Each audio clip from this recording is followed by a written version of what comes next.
Project Restoration, Jeremiah 23 in hoods. This is what we mean by buying land. If you got a small church here, this church here is named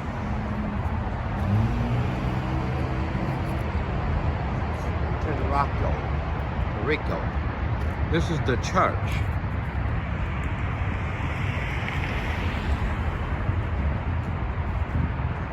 Now, I'm not sure if that's Asian or Chinese, perhaps Chinese. Could be Japanese, I'm not sure with the language. That's the church collective group. It doesn't matter if you're a church or not, if you're a collective group. This is pretty good to think about the elders, disabled. So you have your condos right there. The more land, the more condos or homes you can put on the land. Everything will be free and clear. Now that's how they think. And you know, any group that would think collectively and consider its congregations, the struggles they might face, disability, elders, private business, as we know, have failed us tremendously. If you didn't get any texts from loan companies, food prices, your credit score on missed payments, making you start all over again. Modern day slavery, just about. That means you gotta be perfect.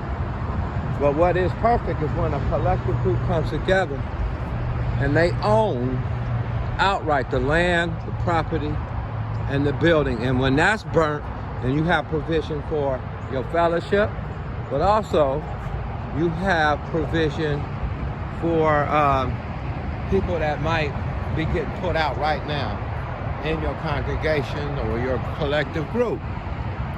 What's wrong with that? I think it was Father Divine back in the Great Depression. They didn't have a choice.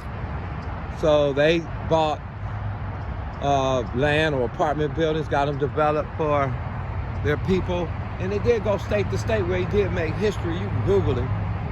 And he was accused for a lavish lifestyle, but everything was deeded to the church. And he made history because even though he rode in style, his people ate, his people had housing, and everything was deeded to the church as far as everything that they owned. It was for the people, by the people, and there was an equality there. He wasn't going to go to sleep and others being put out in the street. Just hardcore facts on collective minds that want to do something great and glorify God. It's when nothing is missing, nothing is broken, and there's a wholeness or having the same care one for another.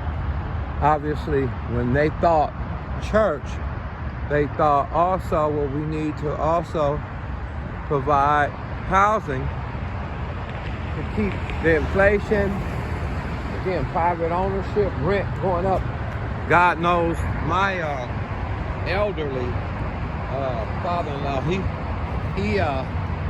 started off at, I think, $600 for rent. It's now almost $1,200, same place. So that right there, we're finna moving. He's gonna probably leave that area of where he is and wherever he decides he wants to live. All elders are not going to want to live with your collective group, but we do it anyway, unconditional. Help them get either a place they really can't afford, or we build places for the elders, which they don't have to worry about the bills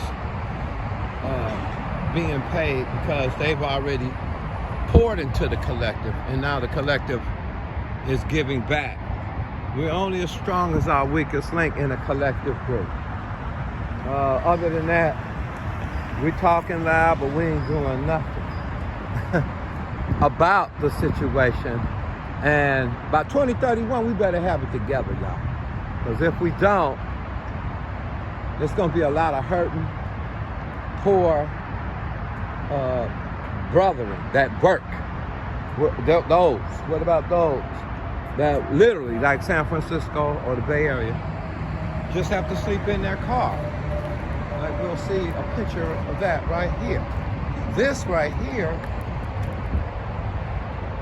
as we look at this land, look at property, what if you had like 100 of those apartments? How many people could you have cut inflation and money freed up? How much more could we show the love of God? Sleeping in the car is not an option. Just to let you know, it's homelessness everywhere you go. And yes, we know. But some of these people on SSI, disabled, just couldn't find employment. What are we going to do? Give them some cheese? Got to sleep in their car. And that is not cool.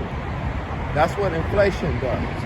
And there is not enough for everyone. And prices go high because landlords don't care. Property owners, they don't care. Again, they say we're in this together. How many people live out in the street? And if it wasn't for the federal government stepping in, it'd be way more people in the streets now. Not only that, but what about the banks? Why couldn't they just hold back since they got bailed out in 2009? Why couldn't the banks just hold the mortgages and the ground leases on the notes? Why the government always got to step up? Because those are the ones that were foreclosed on you. Those are the ones that the property owners have to deal with. Never notice the banks are always silent in what we call a major epidemic. Well, God bless you. Jeremiah 23 and Hood. Real brothers keepers, having the same care one for another. The law of one. God bless.